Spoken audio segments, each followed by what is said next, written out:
T അയ്യപ്പദാസിന്റെ 22ാമത് രക്തസാക്ഷിത്വ ദിനാചരണത്തിന്റെ ഭാഗമായി പുതുക്കി നിർമ്മിച്ച രക്തസാക്ഷി കുടീരത്തിന്റെ അനാച്ഛാദനം CPIM ഇടുക്കി ജില്ലാ സെക്രട്ടറി CV വർഗീസ് നിർവഹിച്ചു. ഇതോടെ രക്തസാക്ഷിത്വ ദിനാചരണത്തിന് തുടക്കമായി. കക്കിക്കവലയിൽ നിന്നും ആരംഭിച്ച മഹാപ്രകടനം വണ്ടിപ്പെരിയാർ ബസ് സ്റ്റാൻഡിൽ എത്തിച്ചേർന്നു. തുടർന്ന് നടന്ന അനുസ്മരണ പൊതുയോഗം പാർട്ടി സംസ്ഥാന കമ്മിറ്റി അംഗവും ഉടുമ്പൻചോല MLAയുമായ MM മണി ഉദ്ഘാടനം ചെയ്തു.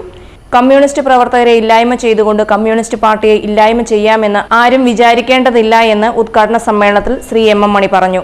അയ്യപ്പദാസിന്റെ പ്രസ്ഥാനം പീരുമേടിന്റെ മണ്ണിൽ കൂടുതൽ കരുത്താർജിക്കുകയാണ് എന്ന് അദ്ദേഹം പറഞ്ഞു.